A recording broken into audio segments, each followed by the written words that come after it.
Hello everyone, I am Alok and welcome to একে insights.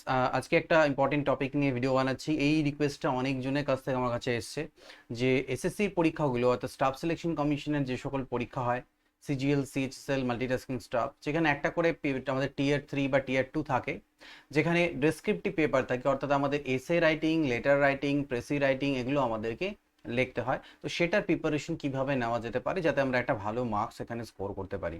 কারণ SSC এই পরীক্ষাগুলো যে সিজিএল, সিএইচএসএল এর মার্কসগুলো অ্যাড হয়, তো আর হচ্ছে ইম্পর্টেন্ট একটা রোল প্লে করে।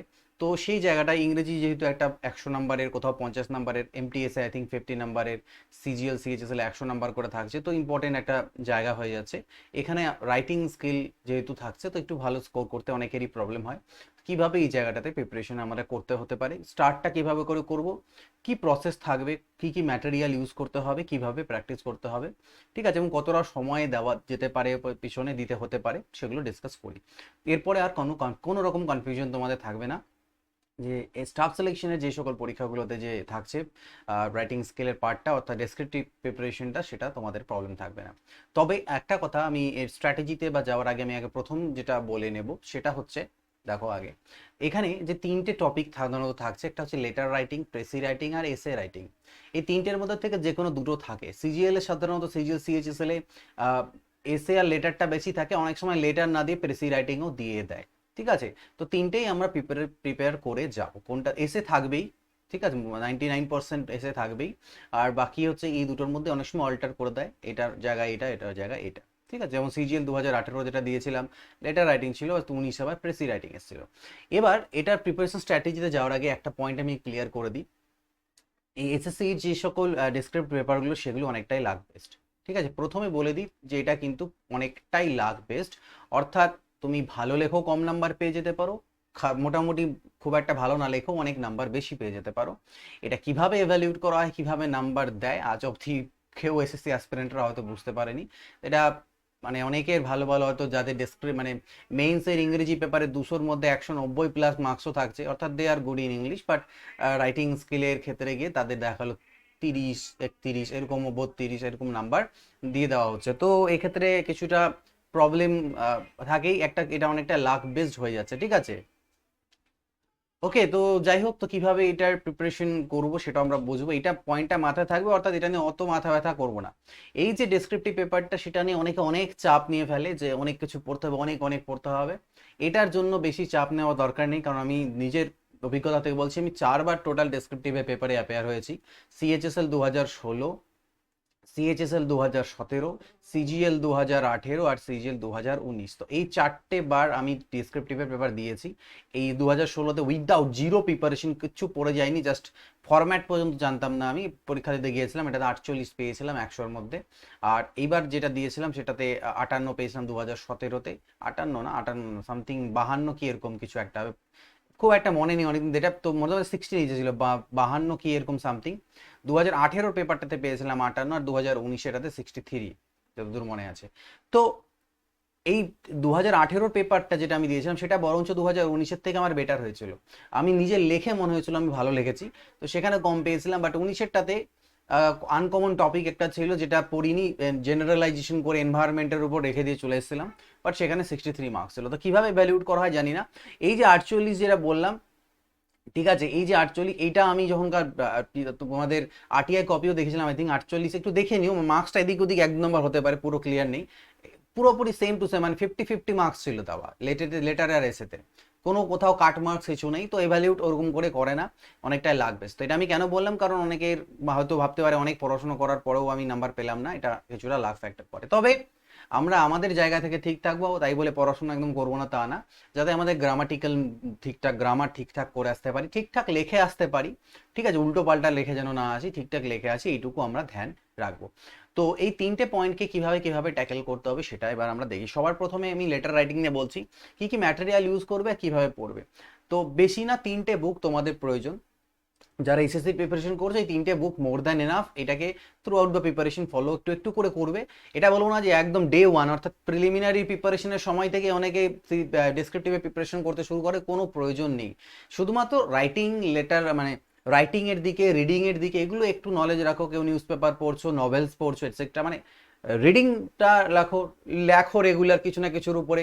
অনেকেই আজকাল তো আমরা ফেসবুক হোয়াটসঅ্যাপ সব জায়গাতে লিখি, কোথাও আর্টিকেল লেখো, কিছু লেখো, ওই লেখার পড়াটার দিকে একটু পড়া লেখা বলা ইংরেজি এইটুকু জাস্ট রাখো। মানে এক্সাম ওরিয়েন্টেড পড়াশোনা ডিজে আমি প্রত্যেক সপ্তাহে বসে বসে লেটার লিখছি, এসে লিখছি, এটা দরকার পড়বে না।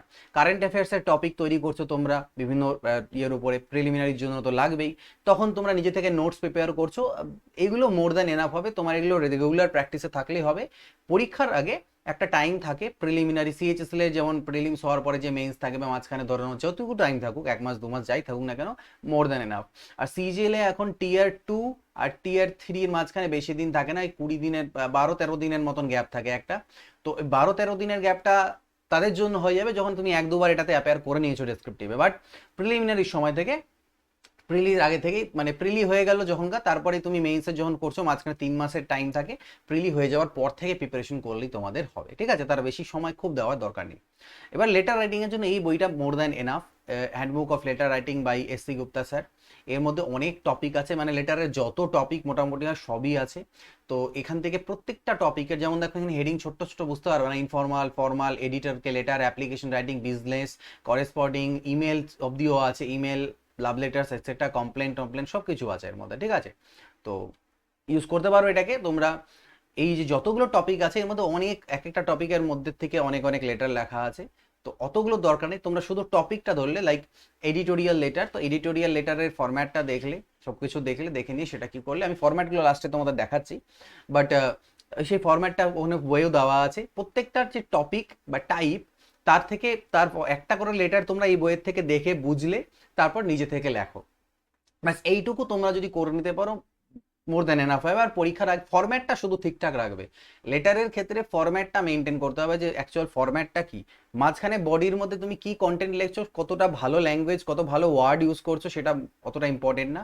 কন্টেন্টটা তোমাদের ঠিক থাকতে হবে, আর ওয়ার্ড লিমিট ঠিকঠাক থাকতে হবে। আমি লাস্টে ওটা দেখাচ্ছি তোমাদের কিভাবে ওয়ার্ড লিমিট মেনটেন হয় এখানটায়, ঠিক আছে? তো 200, আই থিঙ্ক যতদূর মনে আছে আমার, 200 লেটার মধ্যে এসে লিখতে হয়, আর 150 ওয়ার্ডের মধ্যে, মানে 150 ওয়ার্ডের মধ্যে আমাদের লিখতে হয় কি, লেটার রাইটিং বা প্রেসি। প্রেসি তো একটু আলাদা থাকে হয়তো। আচ্ছা যাই হোক, 150 হচ্ছে লেটারের ক্ষেত্রে। তো এই বইয়ের মধ্যে থেকে কি করবে, সবার প্রথম যেটা তোমাদের হবে সেটা কাজ হচ্ছে ফরম্যাটগুলো দেখে নেওয়া। যেমন ফর্মাল লেটার মোটামুটি দুটো ভাগেই আছে, একটা ফর্মাল আর ইনফর্মাল লেটার। ফর্মাল লেটার বলতে যেগুলো অফিসিয়াল, এডিটরকে, কমপ্লেন লেটার হলো, ব্যাংকের ম্যানেজারকে হলো, এটসেট্রা, এই অ্যাপ্লিকেশন রাইটিং হলো, এগুলো ফর্মাল লেটারের মধ্যে চলে আসে। আর ইনফর্মাল লেটারের মধ্যে হচ্ছে বন্ধুকে চিঠি, লাভ লেটার হয়ে গেল, বাবাকে চিঠি, তো এই ধরনের যেগুলো আছে সেগুলো ইনফর্মাল লেটারের মধ্যে আসছে, ঠিক আছে? তো এটা যে ফরম্যাটটা মেনটেন করে সেটা আমরা শিখতে হবে। আমরা ছোটবেলায় যেগুলো পড়েছিলাম সেই ফরম্যাটটা একটা আলাদা। এটা কিন্তু যতদূর আমি জানি সিবিএসসি, আইসিএসসি বোর্ড বা তাদের যেটা ফরম্যাট, আমরা অনেক সময় এই ফরম্যাটে আমরা লিখি না কিন্তু। যেমন দেখো তোমরা অফিসিয়াল লেটার, কাউকে যখন অ্যাপ্লিকেশন আমরা লিখি সাধারণত আমরা কি লিখে দিই, টু বলে এখানে লিখি না, যে টু দি, সাপোজ তুমি ক্যাজুয়াল লিভের জন্য অ্যাপ্লাই করছো বা ছুটির জন্য আবেদন করছো, তুমি লিখবে টু দি হেডমাস্টার অমুক স্কুল, লিখে দিলে, নিয়ে তারপরে তুমি সাবজেক্ট দিয়ে দাও এখানটায়, যে সাবজেক্ট হচ্ছে স্যার ছুটির জন্য আবেদন, তারপরে স্যার বলে আমরা লেখা স্টার্ট করি, লাস্টে দিয়ে কি লিখি, you thanking you your faithfully বলে আমরা ডেট এইভাবে লিখি। কিন্তু দেখো এখানকার ফরম্যাটটা কিন্তু একটু আলাদা, এই ফরম্যাটটা মেনটেন করবে এসএসসির পরীক্ষাগুলোর জন্য। যেমন ফর্মাল লেটার ফরম্যাট, ইনফর্মাল লেটারের জন্য যেটা বন্ধু বান্ধব, আত্মীয় স্বজনকে চিঠি, সেটাকে যেমন সেন্ডার্স অ্যাড্রেস, প্রথমে এরকম করে তোমাদেরকে সেন্ডার অ্যাড্রেস, মানে যে চিঠিটা লিখছে অর্থাৎ তুমি, তার অ্যাড্রেসটা এখানে লিখতে লাগবে, ঠিক আছে? তারপর একটা স্পেস দেবে, একটা জায়গা ফাঁকা দিতে দেবে, দিয়ে তারপর কি করলে, এইভাবে ডেট লিখলে August 25, 2022 সাপোজ, ঠিক আছে? তারপরে তোমার এটা হচ্ছে ডেট, তারপরে যেটা বলে স্যালুটেশন, অর্থাৎ ডিয়ার মম বা ডিয়ার ফ্রেন্ড যেরকম করে লেখো, বা ডিয়ার রবি কারো নাম লিখলে, দিয়ে এবার যেটা হবে সেটা হচ্ছে বডি। এইটা হয়ে গেল বডি। এখান থেকে দেখো এই বডির মধ্যে তুমি একটা দুটো তিনটে প্যারা যা যেরকম মনে হয় ইউজ করতে পারো। তবে লাস্টে কনক্লুডিং রিমার্কস দিতে হবে, দিই না লাস্টে, যে আমরা বন্ধুকে লিখলে, যা বাবা মাকে আমার প্রণাম জানাস, তুই আমার ভালোবাসা নিস, তো এরকম টাইপের যে লেখি, তো সেই জিনিসটা বা যেভাবে তুমি শেষ করতে চাও সেইটুকুটা লাস্টে তুমি এখানে লিখলে, দিয়ে ওটা দিয়ে, এটা হলো কনক্লুডিং রিমার্কস। আরেকটা বলছে কমপ্লিমেন্টারি ক্লোজার, এই যে convey my regards to papa and love to dear Ritu, এই যে এইটা হচ্ছে কমপ্লিমেন্টারি ক্লোজার বলতে পারো, কমপ্লিমেন্টারি ক্লোজার, ঠিক আছে, কমপ্লিমেন্ট দিয়ে শেষ করছো। আর এটা হচ্ছে কনক্লুডিং রিমার্কস, কিছু একটা যদি বলার থাকে লাস্টে তোমার, যা তুই দেখা করিস বা আমাকে চিঠি লিখিস এরকম। আর লাস্টে যেটা সেটা হচ্ছে সিগনেচার, ঠিক আছে, কি বলছে সিগনেচার লাইন, সিগনেচার লাইন যে ইয়োর্স লাভিংলি নেহা, বাস এইটুকুই। এখানে ওরকম কিন্তু আমরা যেমন ডেট প্লেস মেনশন করি, যদি এখানে করি তো ওগুলো এইটা না, ঠিক আছে, তো এইটুকু ডিয়ার্স লাভিংলি নেহা। এবার এই যে গল্প হচ্ছে লেটারে সব থেকে যে একটা এসএসসির গল্প আছে আনফেয়ার মিন্স বলে ইউএফএম, ওখানে আমরা নিজেদের কোনো তথ্য এখানে দেব না। অর্থাৎ এই যে অ্যাড্রেস টাইম এটসেট্রা যা থাকবে, টাইম হয়তো না থাকলেও দিতে পারো, বাট এই অ্যাড্রেস যা থাকে, এই যে নাম, এগুলো সব লেটারের যে কোশ্চেন তার মধ্যে মেনশন করা থাকবে, তার বাইরে কিচ্ছু লিখবে না, যেটা অ্যাড্রেস মেনশন করা থাকে সেটাই। কারো নামও দেওয়ার চেষ্টা করবে না, এর মধ্যে কোনো নাম দেবে না, যা নাম দেওয়া থাকবে ওর বাইরে কোনো নামও দেবে না, কোনো জায়গার নাম দেবে না। ওই জন্য বলছি এই যে এসএসসি লেটারগুলো, এটা শুধুমাত্র ফরম্যাটটা দেখে, মেইন ইম্পর্টেন্ট, ওই বডির মধ্যে কি লিখছো না লিখছো অত ইম্পর্টেন্ট না, মেইন ফরম্যাটটা ঠিক থাকা উচিত। সিমিলারলি এটা যেমন এডিটরকে লেটার অর্থাৎ ফর্মাল লেটার, সেক্ষেত্রে এখানে সেন্ডার্স অ্যাড্রেস হয়, দেন ডেট হবে একটা স্পেস দিয়ে, দেন আরেকটা স্পেস দিয়ে হচ্ছে সেখানে হচ্ছে কি রিসিভার্স নেম অর অ্যাড্রেস বা র্যাঙ্ক, কাকে লিখছো, এডিটরকে লিখছো, the editor Times of India New Delhi, ঠিক আছে, টু দি ব্যাংক ম্যানেজার, ঠিক আছে, কোন ব্যাংক, অমুক ব্যাংক অফ ইন্ডিয়া বা সামথিং, তারপরে স্পেস দিয়ে সাবজেক্টটা দিতে হবে, দিয়ে আবার স্পেস দিয়ে তারপরে এখান থেকে স্যালুটেশন যেটা আর কি স্যার বা ম্যাডাম বলে স্টার্ট হবে, বডি হয়ে যাবে এটার, আর লাস্টে কনক্লুশন বলি যেটা যে ডু টেক নেসেসারি অ্যাকশনস বা এটসেট্রা হ্যান ত্যান, ওটা লিখলাম, লাস্টে কমপ্লিমেন্টারি ক্লোজার হচ্ছে ইউর সিনসিয়ারলি। এটা এই ফরম্যাট দুটো যেন তোমার জাস্ট মাথার মধ্যে থাকে, এইটাকে ঠিকঠাক করে লিখতে হবে। এবার দেখো আমি তোমাদের নিয়ে চলে যাব পরে, আচ্ছা এইটাতে আমি লাস্টে আসছি যে কিভাবে লিখতে হয়। তো আচ্ছা দেখিয়ে দিই, এইভাবে পরীক্ষায় কোশ্চেন এরকম ভাবে থাকে এখানকার, এই যে এরকম কোশ্চেন দেওয়া থাকবে ইংরেজিতে হোক হিন্দিতে হোক 50 মার্কসের। কি বলছে, you are Sunita or Sunil resident of Gandhi road Dwarka New Delhi, এত write a letter to the manager GD restaurant complaining about their poor service and the quality of food. তো এইটা হচ্ছে 2018 যতদূর সিজিএল এর মনে পড়ছে, কোশ্চেনটা আমার চেনা লাগছে, তো এটা আমার যদিও না, অন্য কারণ এর থেকে নিলাম, আমার কপিটা কোথায় আছে খুঁজে পাচ্ছিলাম না। এইরকম তোমাদের কোশ্চেন যে পেপারটা দেবে তার মধ্যে এরকম বক্স বক্স করা থাকবে, তোমাদের বক্স টানতে হবে না, কিন্তু অনেকের মনে কোশ্চেন হতে পারে বক্স কি বানাতে হবে, বক্স বানাতে হবে না, এরকম বক্স করা থাকবে চারটে চারটে করে এরকম করে, এটা কাউন্টিং এর জন্য। তো যদি তুমি কাউন্টিং এ রাখতে পারো যে আমার কত হচ্ছে, তো প্রথমে গিয়ে তোমরা একটু কাউন্ট করে দেখে নিতে পারো, যেমন কটা 1 2 3 4 5 6 7 8 9 10, তাহলে 10 4 40টা, ঠিক পরের পেজে একটু বেশি থাকবে কারণ উপরে কোশ্চেনটা যেহেতু থাকবে না, তো এরকম করে তোমাকে একটু বেশি দেওয়া থাকবে, লেটারের ক্ষেত্রে 150 থেকে সামথিং বেশিই থাকবে। তো এখানে যত মনে নেই আমার ঠিক, বাট 15 কি 25% এরকম এক্সেস তুমি যেতে পারো, তার বেশি যেন না যায়, মানে 150 আই থিঙ্ক 10% মনে হয় আছে সামথিং কিছু, 10% কি 25% মনে মনে পড়ছে না, ওটা কোশ্চেনে লেখা থাকে। তো সেইটুকু ওয়ার্ড তুমি এক্সট্রা যেতে পারবে, ওটা কোশ্চেনে মেনশন থাকবে, কোনো ব্যাপার না, ঠিক আছে, অর্থাৎ তার থেকে তুমি বেশি লিখতে পারো, তার বেশি যেন না হয়, নাহলে কিন্তু তোমার নাম্বার কাটবে, ঠিক আছে, বা এভ্যালিউট হবে না সেই এক্সট্রা পার্টটা। তো ব্যাপার হচ্ছে এরকম বক্স থাকবে, এবার এই বক্সের মধ্যে দেখো তুমি প্রথম পেজে এটা তোমার অ্যাড্রেস লিখতেই পার, দেখো সাবজেক্ট, এটা যেহেতু তোমার কমপ্লেন লেটার তার মানে ফর্মাল লেটার, তাহলে এখানে কি হচ্ছে সেন্ডার্স অ্যাড্রেস আসলো। এবার সেন্ডার্স অ্যাড্রেসের মধ্যে দেখো যেগুলো দেওয়া আছে, এই যে সুনিতা আর সুনীল, তো যে লিখেছে সে নিশ্চয়ই মেয়ে, তাই সুনিতা লিখেছে, তো এইটা হলো। দেন একটা জায়গা ফাঁকা দিলাম, দিয়ে ডেট লিখলাম, আবার একটা ফাঁকা জায়গা দিয়ে কাকে লিখছি, ম্যানেজার জিডি রেস্টুরেন্ট, আবার একটা ফাঁকা জায়গা দিয়ে subject complaining about the food quality, দিয়ে তারপরে মানে তোমার কাছে দেখো এখানেই কতগুলো বক্স শেষ হয়ে গেল। তো ওই জন্য আলটিমেটলি সেটা ফ্যাক্টর না, তুমি তোমার গুনে নেবে, যখনকার যে বক্সগুলো দেওয়া থাকবে 150টা কাউন্ট করে নেবে, তার আরো 1 2 লাইন এক্সট্রা যেতে পারো, ওখানে একটা ছোট্ট পেন্সিল দিয়ে মার্ক করে নেবে যে এটা আমি ক্রস করবো না, ব্যাস ওর মধ্যে তোমাদের লিখতে হবে। অর্থাৎ এখানে ফরম্যাট মেনটেন করাটা মানে বেশি ম্যাটার করে, রাদার দেন হ্যান্ড রাইটিং খুব ভালো হতে হবে বা খুব সুন্দর লিখতে হবে, সেটা অতটা ম্যাটার করে না, ঠিক আছে। আর বাকি তো বললাম একটা লাক বেস্ট হয়, তো এটা এসে রাইটিং এর ক্ষেত্রেও তাই হবে, লেটার রাইটিং এর ক্ষেত্রেও তাই হবে, প্রেসি রাইটিং এর ক্ষেত্রেও তাই হবে, সেমই হবে সবকিছুর ক্ষেত্রে, এইভাবে করেই লিখতে হবে, ঠিক আছে তোমাদেরকে কিন্তু। তো এবার যেটাতে আসছি, আমাদের ওটা হয়ে গেল, লেটারের গল্পটা বোঝালাম।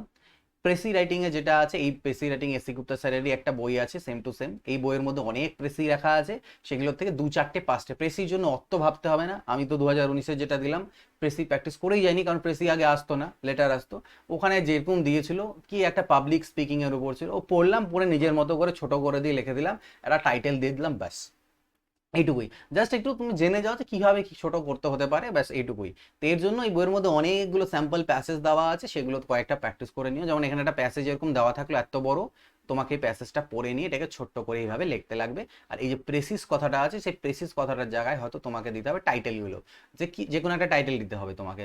তো যেমন বললে আইডিয়াল নন ভায়োলেন্ট সোসাইটি, তো যেটা পড়ে তোমার মনে হবে যে ঠিক আছে। তো আমাদের যেটা এসেছিল ওরকম আমি সামথিং কিছু একটা লিখেছিলাম যে public speaking and fear of public speaking বা সামথিং কিছু একটা। তো এই জিনিসটা তোমাদের জাস্ট করতে হবে কয়টা প্র্যাকটিস, তো এটা নিয়ে অত প্রবলেম করার দরকার নেই। এসে রাইটিং এর ক্ষেত্রে একটু ব্যাপার আছে প্র্যাকটিসের, সেটা কি, এসে রাইটিং যেহেতু যদি আনকমন টপিক, দু রকম টপিকের থেকে এসে রাইটিং পরীক্ষা আসতে পারে। নাম্বার ওয়ান, কোনো স্কিম হলো বা ডেটা বেসড, যেখানে ডেটা প্রচণ্ড লাগবে, ডেটাবেস বা রিসেন্ট টপিকস, কোনো স্কিম হলো গভর্নমেন্টের, কোনো রিসেন্ট কোনো নিউজে আছে কোনো খবর, তার উপরে কিছু বলেছে। আর একটা হচ্ছে জেনারেল টপিকস, মানে হচ্ছে গ্লোবাল ওয়ার্মিং হয়ে গেল, কোনো ফেমাস ব্যক্তি সম্পর্কে লিখতে বললো, তো বা জেনারেল টপিক যে বলো বর্তমান পরিস্থিতি এডুকেশন এর কতটা ইম্পর্টেন্স, অর্থাৎ জেনারেলাইজড টপিক যেগুলো সেটা। তো জেনারেলাইজড টপিক যদি পরীক্ষায় চলে আসে তাহলে তো কোনো প্রবলেম নেই, তুমি জাস্ট লিখে আসতে পারবে। তবে স্কিম টিম যদি আসে তো এইটাই আমাদেরকে বেশি করে প্রিপেয়ার করতে হয়। ঠিক আছে, ওই তো 1-2 মাসের টাইম ফ্রেম নিয়ে নেবে প্র্যাকটিসের জন্য। তার মধ্যে রিসেন্ট যেগুলো গভর্নমেন্টের ইম্পর্টেন্ট স্কিমস আছে সেগুলো তোমাদেরকে নোট ডাউন করতে হবে। সেগুলো এই বইয়ের মধ্যে হয়তো পাবে না যদি আপডেটেড না হয়, সেগুলো তোমাকে কি করতে হবে, নেট থেকে সার্চ করলে, তার সার্চ করে দেখবে না কোনো কোনো আর্টিকেল, হিন্দু হলো বা সামথিং আর্টিকেল পেয়ে যাবে সেই টপিকটার উপরে। তো তার থেকে কি করলে তুমি নিজে একটা লেখো, ওখান থেকে পয়েন্টগুলোকে তোলো। ঠিক আছে, বুলেট পয়েন্টস তুলে নিও যে হ্যাঁ এগুলো এগুলো পয়েন্ট আছে স্কিমের মধ্যে, এই ডেটা, এটা কবে লঞ্চ হয়েছিল, এই হয়েছিল। ঠিক আছে, তো ওগুলোর উপরে তোমাদেরকে নিজে থেকে ওই 150 ওয়ার্ড 250 ওয়ার্ডের মধ্যে তোমরা তৈরি করো খাতার মধ্যে, সেখানটায় তোমাদেরকে ওই বক্সে করতে হবে না। বক্সে খাস লাস্টে পরীক্ষার আগে অল্প প্র্যাকটিস করে যাবে। এবার নোট খাতার মতন তৈরি করো যেখানে ইম্পর্টেন্ট স্কিমসগুলোর একটা থাকে, এবং সেটাকে বারবার পড়ো, নিজে থেকে লেখার চেষ্টা করো। অর্থাৎ কোনো একটা টপিক সার্চ করলে তার উপরে, ঠিক আছে, তো কোনো একটা মনে করো রিসেন্টলি কোনো বিল পাস হলো, ঠিক আছে, তো মনে করো লেবার অ্যাক্ট সামথিং কিছু একটা চলছে আর কি। তো এটার সম্পর্কে তুমি কি করলে, এটা সার্চ করলে পড়ে নিলে নিজে থেকে পয়েন্টগুলো, বুলেট পয়েন্টগুলো শুধু নোট করলে খাতার মধ্যে, তারপর নিজে থেকে লেখো। এবার লেখার পরে গ্রামাটিক্যাল মিস্টেক্স কতটা হলো বা টেন্স এটসেট্রা কি ভুলভাল হলো না কি, এগুলো যদি আসে বন্ধু বান্ধব বা ফ্রেন্ড সার্কেল বা কোনো টিচার যাদের ইংরেজিটা একটু ভালো, তাদেরকে দিয়ে জাস্ট খালি একটু চেক করে নাও যে আমার একটু ভুলভ্রান্তিগুলো ধরে দে, ও কারেকশন একটু করে দিল, তুমি ওই হিসাবে করে প্র্যাকটিস করে যাও, ব্যাস এইটুকুই, এর বেশি দরকার খুব একটা পড়বে না। ঠিক আছে, কারণ তুমি বললাম খুব ভালো লেখো কম পেতে পারো, মোটামুটি লেখো ভালো পেতে পারো। আর জেনারেল টপিকের জন্য এই বইয়ের মধ্যে থেকে বেছে বেছে গ্লোবাল ওয়ার্মিং এটসেট্রা হ্যান ত্যান যেগুলো আছে, যেগুলো মনে হচ্ছে তোমার কাছে যে এগুলো পড়লে ইম্পর্টেন্ট মনে হচ্ছে, ওগুলো পড়ো। বাট এই বইয়ের মধ্যে অনেক বড় বড় আছে সেগুলো, তোমাকে গোটাটা পড়ে নিয়ে সেটাকে শর্ট করে নিয়ে আমাকে নিজের মতো করে তৈরি করে নিতে লাগবে। তো এই ছিল মেন জিনিস, প্র্যাকটিস করার জন্য এইটুকুই কাজ করতে হয়, এই জন্য বেশি মাথা ব্যথা নেওয়ার দরকার নেই তোমাদের। ঠিক আছে, একটা অ্যাভারেজ স্কোর চলে ওই 50 থেকে 55 এরকম চলে, 200 মানে 100-র মধ্যে এসএসসির পরীক্ষাগুলোতে, সিজিএল সিএইচএসএল এ। তো সেই স্কোরটাতে একটু পর একটু মোটামুটি গ্রামাটিক্যাল মিস্টেক এগুলো না থাকলে আনতে পারবে, যদি ব্যাড লাক খারাপ না হয়। আর ব্যাড লাক যদি এতটাই খারাপ হয়, মানে ব্যাড লাক যদি ব্যাড লাকের মতনই খারাপ হয়, তাহলে পরে কমও চলে আসতে পারে, সেটা তো আমাদের হাতেই নেই, কিছু করার নেই। বাট আমরা আমাদের থেকে যেটুকু পারবো সেই জায়গাটুকু প্র্যাকটিস করে লিখে যাবো। ঠিক আছে, তো এই ভিডিওতে এইটুকুই থাকছে। এটা ডেপথে গেলাম না যে না তুমি এসে কিভাবে পড়বে এটসেট্রা, আমি ওভারঅল বলে দিলাম যে কিভাবে ডেসক্রিপটিভে প্রিপারেশন নেবে এসএসসির পরীক্ষাগুলোর জন্য। অনেকেই আমাকে জিজ্ঞেস করছিলে, সেই জন্য এটার উপরে ভিডিও বানানো। আরও কোনো পয়েন্টের উপর যদি দরকার পড়ে বলো, আমি একটু টাইম পেলে পরে এসএসসির ওপর, এসএসসি সিজিএল বিশেষ করে সিজিএল এ পুরো প্রথম থেকে নিয়ে শেষ অবধি ইচ অ্যান্ড এভরি পয়েন্টসের উপরে, মানে ফর্ম ফিল আপ থেকে শুরু করে নিয়ে সিলেকশন এবং আপ টু জয়নিং অবধি কী কী প্রসেস থাকে সবগুলোর উপরে একটা প্লে লিস্ট তৈরি করার আমার ইচ্ছা আছে, আমি করে দেবো খুব শীঘ্রই, যেখানে 5টা 6টা বা 7টা যটা হোক ভিডিও থাকবে এসএসসি সিজিএল এর উপরে, যেখানে ইচ অ্যান্ড এভরিথিং প্রথম থেকে শেষ অবধি আমি তোমাদের সাথে শেয়ার করবো প্রসেসটা, যাতে ফিউচার যারা এসএসসির জন্য প্রিপারেশন করছো যে এসএসসি তাদের ড্রিম, এসএসসি সিজিএল বিশেষ করে ড্রিম আছে, এখান থেকে বিভিন্ন ড্রিম পোস্ট তোমরা পেতে চাও, তাদের যেন হেল্প হয়। তো এই ভিডিওতে এটুকুই, নেক্সট ভিডিও দেখা হবে, গুড বাই, টেক কেয়ার।